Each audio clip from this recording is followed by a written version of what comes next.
Science does not claim that the Big Bang was the creation of the universe. It is simply the best model we have derived from the overwhelming evidence, and it only shows what happened at the moment of sudden expansion. The universe already existed before the Big Bang occurred, and it was in a small state of high density and heat. Where it came from and what was there before, we have no idea.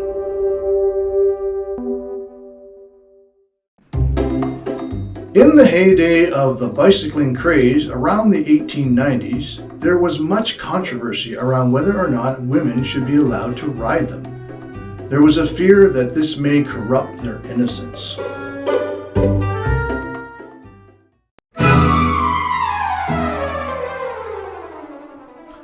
You may have heard that bumblebees should not be able to fly, yet we clearly see them flying. So what's up? Is it magic? Is it a divine mystery? Well, it was a mystery for sure, but definitely not divine.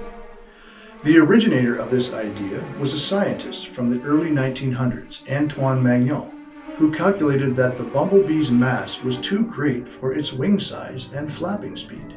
So he concluded that it was aerodynamically impossible, which sounds crazy because we actually see bees flying. It turns out he made a calculation error regarding the movement of the wings. He thought that, like birds, some of the downward force of the wings was cancelled out by the upward force. But it turns out bees don't flap the wings up and down. They flap front to back and changing angle with each change of direction, creating a downward force in both directions.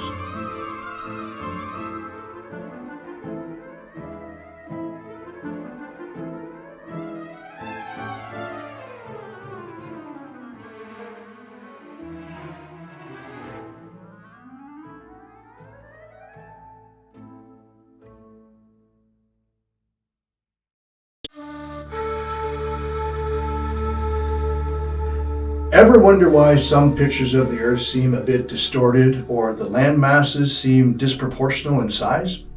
It's because most of the pictures of the Earth are taken by satellites that just aren't far enough away to see it all, and so the pictures are limited by the horizons of the satellite. The higher up you go, the further away your horizons are, and you have to go as far as the moon just to see 49% of the Earth's surface. You can never see 50% of the Earth's surface.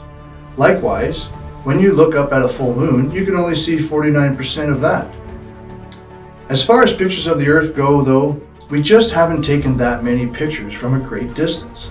Consequently, we have conspiracy theorists and flat earthers who love to point out that pictures of the Earth are also proportionally different from one another.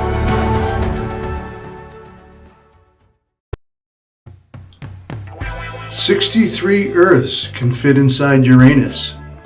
64 if you relax.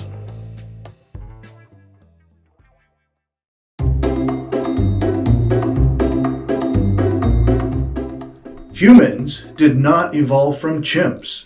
Chimps and humans share a common ancestor that is neither human nor chimp.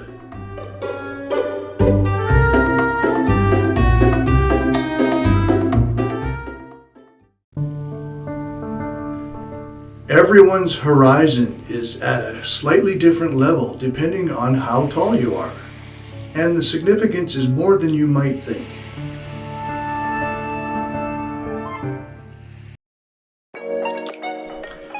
We have all probably heard about iron in the body, and maybe you wondered, is it the same as the iron found in metals? Well, the answer is yes. Fighting on the earth, fighting in the sky. Not that kind of metal. The iron atoms in your body are the same atoms found in steel and cast iron. It turns out the average human has enough iron in their body to make a 3-inch nail. If you could extract the iron from about 20,000 people and make it into nails, you could build one average house. You would have to drink 8 bottles of wine at communion in order to drink all of Jesus' blood.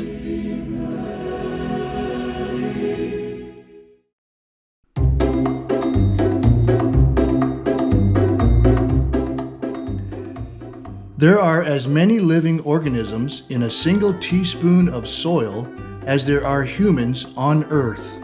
What are you doing?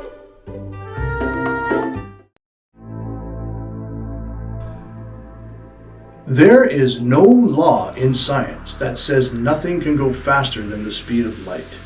In fact, as far as we know, only things with mass cannot achieve the speed of light.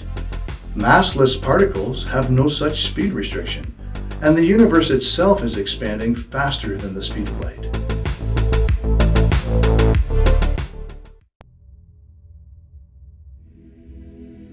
You would have to eat 150 loaves of bread in order to eat all of Jesus' body at communion.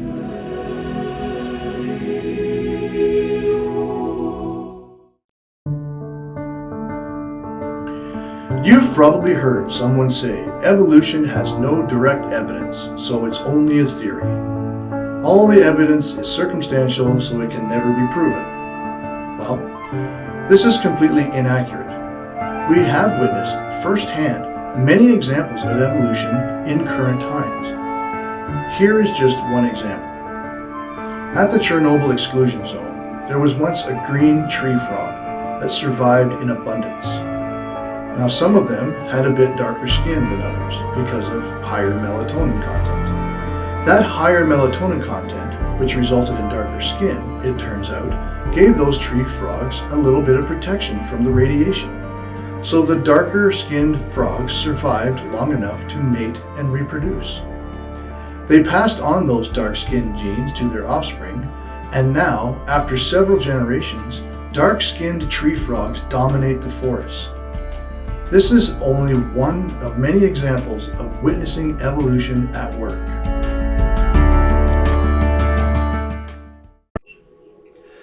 Have you ever heard that there's no gravity in space? Well, if you did, that's wrong. Gravity exists everywhere in the observable universe. The strength of our gravity is determined by the mass of an object and your proximity to it. And the further away from that object you get, the weaker the gravity is. But it's never zero. You may ask then, why do astronauts in orbit appear to be weightless? Well, this is because an orbiting satellite such as the ISS is in free fall towards the Earth, but also has enough sideways motion so as to keep missing it. It's like being in a free-falling elevator where you would feel weightless. Even the ISS orbit of around 400 kilometers above the Earth still feels about 90% of the effects of the Earth's gravity.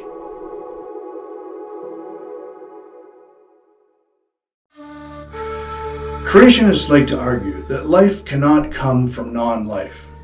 Abiogenesis just doesn't seem possible to them. So what is life anyway?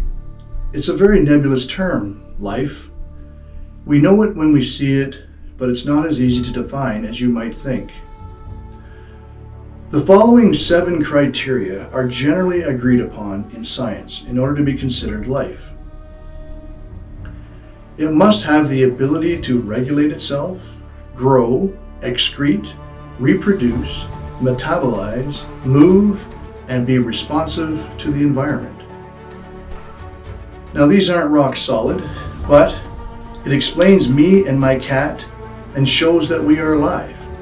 But it also pertains to cells, which are also alive. Living things made up of living things, made up of non-living things. All living things on Earth are made up of cells. Most are too small to see until there are many of them clumped together. But the things that make up all the parts of a cell are dead, and they are only driven by the laws of the universe.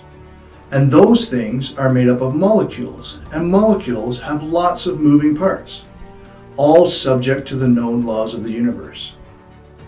It seems reasonable to me that life could come from non-life, since at the very core of our existence, everything we're made of is dead stuff anyway.